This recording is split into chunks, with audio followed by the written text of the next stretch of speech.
BGTV episode is out. Can't be. Yes!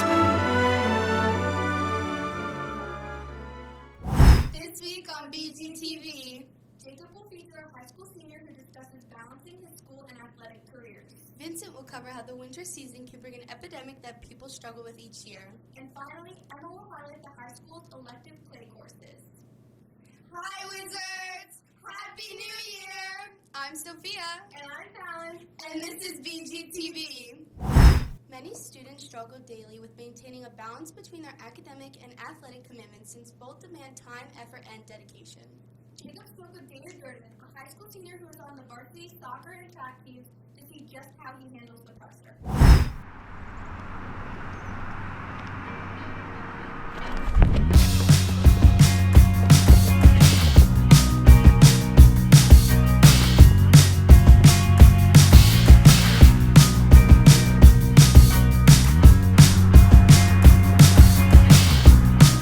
Running has definitely taught me a lot of things like self-discipline and dedication, most definitely. I feel like those two things are really big, and those two things help me in like my everyday life as well, whether it's in school or at home. Because those track workouts, they're no joke. You know, if you can complete a track workout, like you feel accomplished, and I feel like that's helped me in life, like to complete homework that I don't want to do or study when I don't want to study.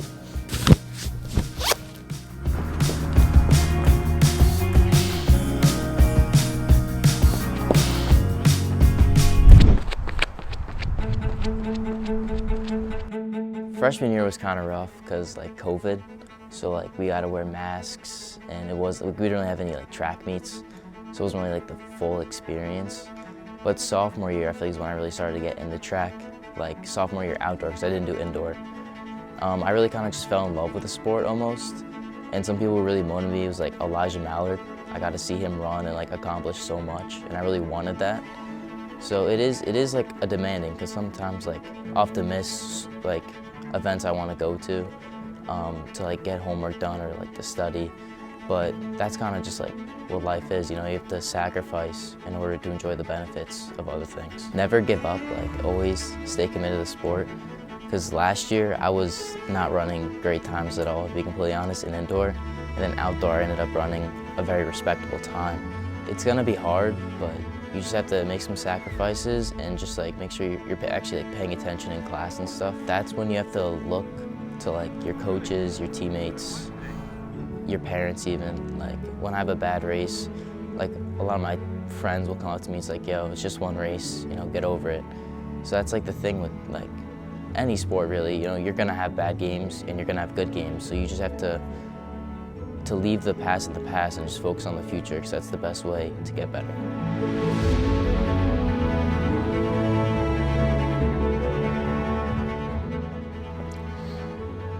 I'd say success is like beating your past time, like PRing. That's a great thing that I love about track, is like you could lose a race, you get dead last in a race, but you could still win in your heart if you PR or if you run like a very fast time. That's all that like really matters in sports. I feel like winning's great, but just like playing as the best you is like the most, like I prioritize that above winning.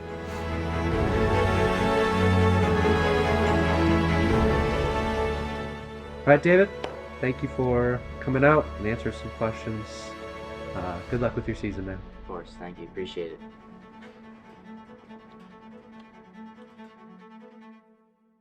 Say goodbye. I think I'm gonna do this. Adios. Imagine. Kind of stuff Signing off and having outro music. All right, yeah, I'll just say. Next up, Aiden will bring you a new sports update. What's up, Wizards Nation? Welcome back to Athletics with Aiden. This week, boys basketball has two games, first being on Wednesday at home against Pine Bush and Friday at home against Goshen. Good luck, boys. The girls basketball team also has a game on Wednesday at home against Goshen. Good luck to them as well. Lastly, this upcoming weekend, the wrestling team has a tournament against multiple schools, and the cheer competition team is also competing against multiple schools. Good luck, Wizards.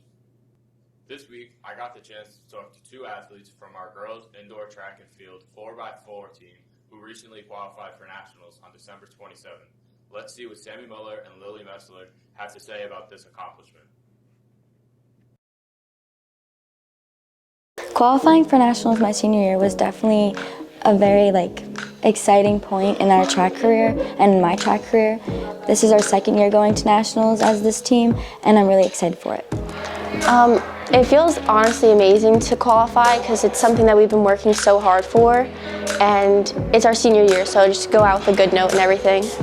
So qualifying for nationals takes a lot. We've been working really hard as a team and individually, and each meet we try and push ourselves harder, and then once we all come together, we all just work as a team, and we're like a family too, so it really helps. It's been a work in progress. Since cross-country season, me and my team have all been putting in work behind the scenes and everything. We've been going to the gym and everything, practicing handoffs to make sure they're all smooth, and just really making sure we're there for each other, in practice, pushing each other, and making sure nobody's slacking off. What I'm most looking forward to for nationals is being with my team and making more memories, and this might be our last time running together, so going out on a good note.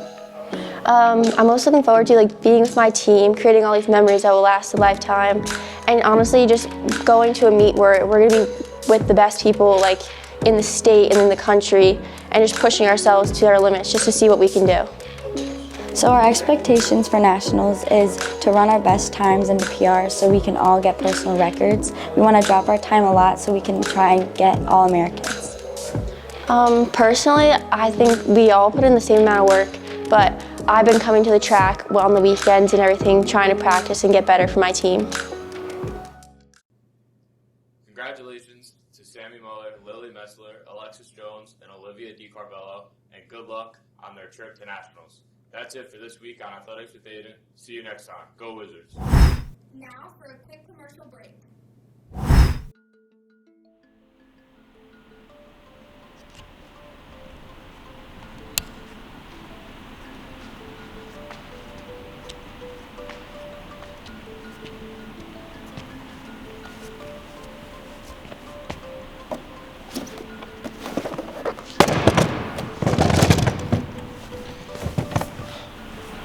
We have an epidemic on our hands.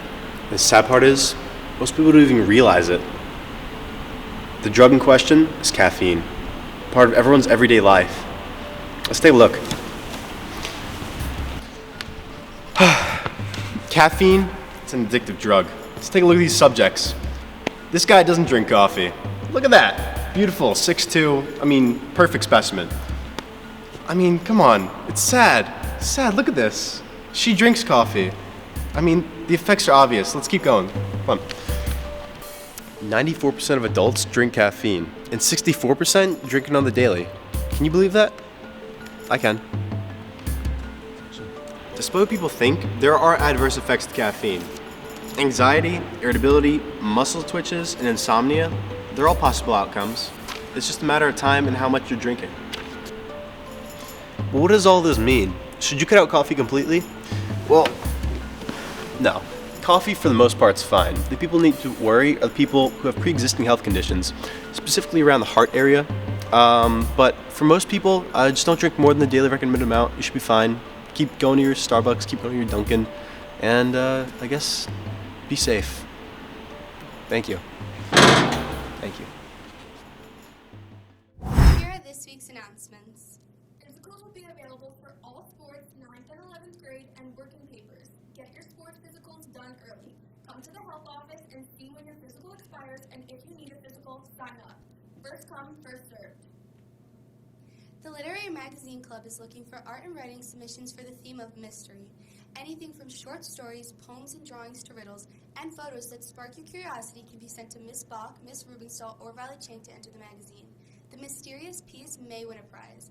Submissions are due January 19th. The job board and the guidance office have been recently updated with some new employment opportunities. Please come and see what's new and exciting. For many, the warning signs of seasonal depression are often subtle and overlooked. Many sufferers might write the symptoms off as being tired or just feeling down. Here is Vincent discussing this real mental health condition that deserves recognition and treatment.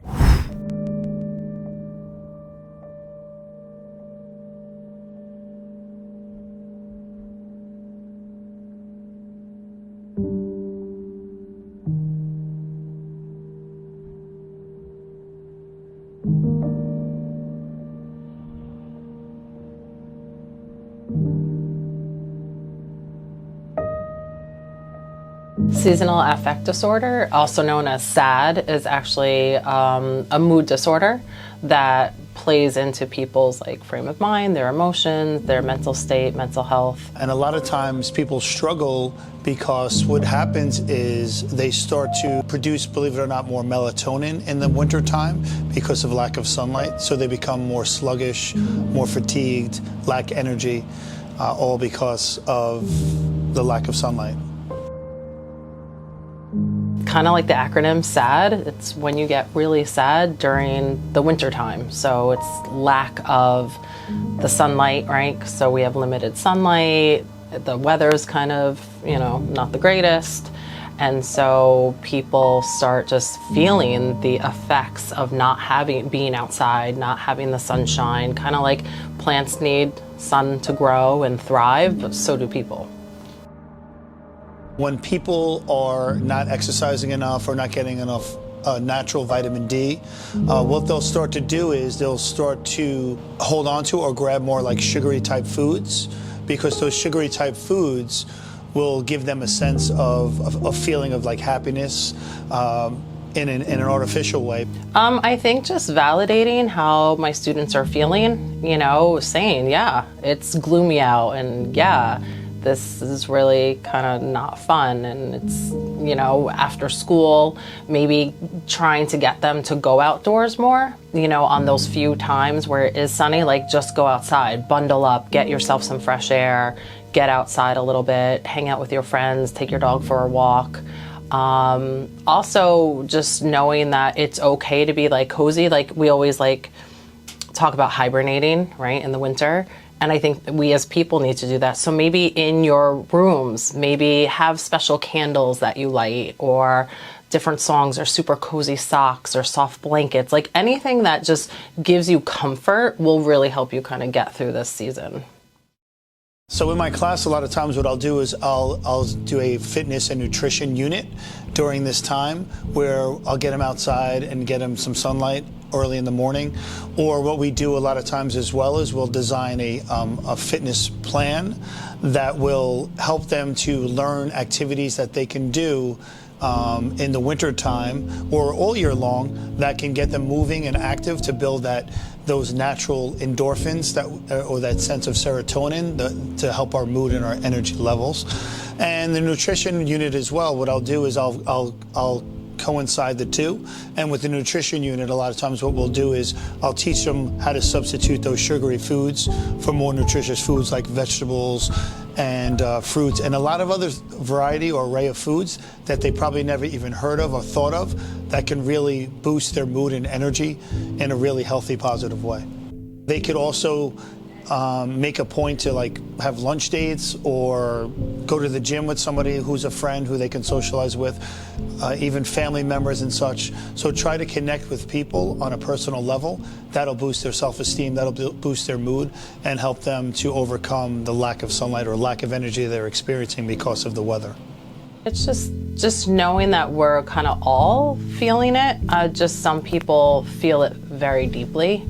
And that's where we just have to watch out, right? If you're feeling really, really depressed or a real sense of hopelessness, then, we're really gonna have to probably have some really good conversations. But other than that, knowing that it's okay to not feel so motivated during this time of year, or just wanting to kind of stay indoors, that's normal, so that's okay.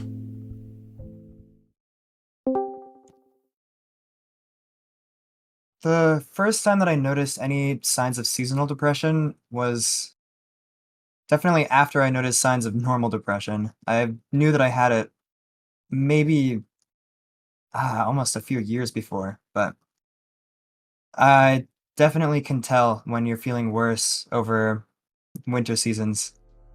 Things that have positively impacted it are definitely spending time with people that really try to care. People who really make a difference and intend to. I mean, I'm super lucky to have good friends that are caring, and even though they don't quite know exactly how I'm feeling, they really try their best to understand. I guess the most specific things that I do are trying to make plans and get out of the house, or just spend time doing things that I like. The biggest thing that I would have wanted to hear is knowing that life just gets better. Like, the best part about being at the bottom is you can only go up. And I've heard that from a ton of people, and that does not sound or feel true at all when you're in the moment. But life does get better. There's always something that can help you. Unlike most high school requirements, the subject of art allows students a little more freedom when it comes to selecting a course. Students are able to choose from music, photography, drawing and painting, 3D design, and so much more. Here at the high school, our clay course seems to be one of the most popular picks. Emma spotlighted this favorite class to see what makes it so special. Every year, clay class is the most popular art elective, so let's take an inside look on clay class and see what it's all about. Let's go.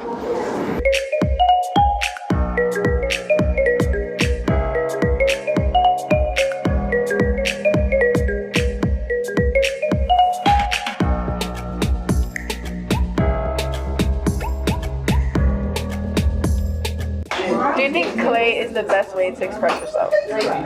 Personally, yes, I do. I think that when it comes to making art, a lot of people equate art with painting and drawing, and it's really something beautiful to look at, which that's also very important, but you can't really touch it and you can't interact with it like you can with work made out of clay. I think it sort of bridges the gap between art and life.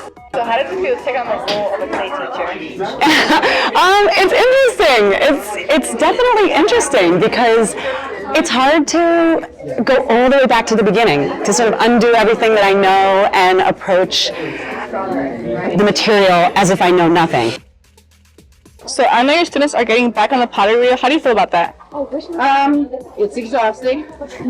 As you can see, do I have clay all over me? A little bit. I definitely have clay all over me. I often come home with clay on my eyelids and in my ears. Clean water, thanks. So it is exhausting, but on the other side of it, it's really satisfying when you see a student who's been struggling to center their clay or to make something, and they feel like they keep failing, and then they finally clips and they get it, and they're able to make something on the pottery wheel, and they feel like they've really achieved something. It's not an easy skill to learn. It's harder for some students than others. So as a teacher, I find it really gratifying when students have small and big successes on the wheel. My name is Emma Cologne. See you next time, Wizards. Now let's see what Paul has in store for us in this week's edition of Paul for the People. Hello, and welcome to another installment of Paul for the People. Now, this week, I've had a couple requests from my peers to have the name changed to something more accurate. So this week, we're calling the show Paul vs. the People. Now, this week I'm going to be asking the people their favorite pop culture moments from 2023 and some other questions. Really whatever I feel like. So let's go. Okay, get right over here. Literally double interviewception right now. No, who is this for the camera? Trisha Paytas. Trisha Paytas, thank you. What's your favorite pop culture moment for 2023? Oh, I don't know. Are you sure? Yeah, no. That's a good answer. Wait, hold on. What's your favorite pop culture moment of 2023? When the Queen died. Thank you. Good one. Was it? She died in 2022. See how easily I was fooled? Let's see if anyone else knows that. Hey, wait, excuse me. Wait up. Hey. Oh my God, you were in the last one, right? Go now, Harriet Tubman. Oh my God, good answer. What year did the Queen die? Quickly. 2022? I love you. Hey, you know what? Can you follow me around? Can you come with me? Quickly? People, we have my new favorite person. What's your name? Gianna. Gianna, I love you. I love you too. Thank you. Okay, come with me. Okay, me and Gianna are about to school the children because I love Gianna and she's so smart, okay? Gianna, what's your favorite color? Red. What's your zodiac sign? Pisces. I love Pisces. Hey, excuse me. Okay, you want to be interviewed? What year did the Queen die? 2022. Good job, thank you. You want to follow me too? Okay, come on. What's your name? Hi, Mason. What's your zodiac sign? Gemini. I'm a Gemini too! Oh my God, we're best friends. Okay, ready? What year did the Queen die? 2021. You're so close. Okay. I love Jubilee Clay. You love Skibbity Toilet? That's your favorite pop culture moment of 2023? Skibbity Toilet? Yeah. Nice. Okay. Let's go. Squad roll out. Squad roll out. Hey, excuse me. Excuse me. Do you know what year the Queen died? 20 something, right? Recently. Yeah. Okay. Now let's ask the council. What year did the Queen die? 2022. 2022. Thank you. Thank you guys so much. What's your zodiac sign? Scorpio. Okay. Team, you're free to go. I love you both. Thank you so much. Okay. Bye. What's your New Year's resolution by any chance? Getting into a healthy relationship that won't cheat on me. Good. Godspeed, girl. Godspeed. You got this. Bye. Hey, excuse me. What's your New Year's resolution? To get a bag. Ooh, okay. Yeah. Godspeed. You got this. What's your New Year's resolution? Quickly. To get better at soccer. Oh, good answer. I'm gonna start asking the people who this is. Do they know? Let's ask. Hey, you wanna answer a question quickly? You wanna answer? Do you know who this lovely lady is? Yeah. Who is that? My mom. That's your mom? So your name is Malibu Barbie? Yeah. It is? Have a great day, Malibu Barbie. Thank you. What's your zodiac sign? I like God. Okay, me too. What day and month were you born? Tomorrow. Really? Oh my god, happy birthday, Malibu Barbie. I hope you have the best day ever. Bye. Do you know who this lovely lady is? Quickly. Beyonce, I think. Do you know who this lovely lady is? I ain't gonna lie, I have no idea. No? No, I'm just gonna guess. You sure? Yeah, take a guess. Wild guess. I face either one of the Kardashians or Beyonce. You're the second Beyonce of the day. Thank you. That's Trisha Paytas. That's okay. Have a great day. Have a great year. Love you. Goodbye. Do you know who this is? No, I do not. You do not? I do not. Would you say that she looks like Beyonce? A little bit like Beyonce. Is that Beyonce with blonde hair? No, you are wrong. It's Trisha Paytas. Now, Trisha Paytas. Her baby is named Malibu Barbie. Trisha Paytas. Oh, I don't know. That's okay. Do you know who this lovely lady is? No. Would you believe me if I told you that was Beyonce? No. Good, because it's not. Thank you. All right. I had a better answer. Okay. Hall in the hall. Paul in the Hall. Hall in the hall. Oh, that's a good one. No, I like Paul in the hall. I've been thinking about this I've been giving it a lot of thought since your last one. And I said no, because you said you're like someone like Billy or somebody interviewing. Yeah, like Billy on the street. Yeah, I didn't know that one. I'm like Paul in the hall. Who's Billy? Who's the street? This is Paul in the hall. This is so.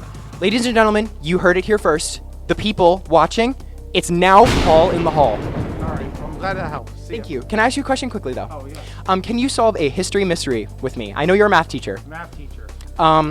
What year did the Queen of England die? The latest Queen of England. Oh man, that was so sad. It was last year.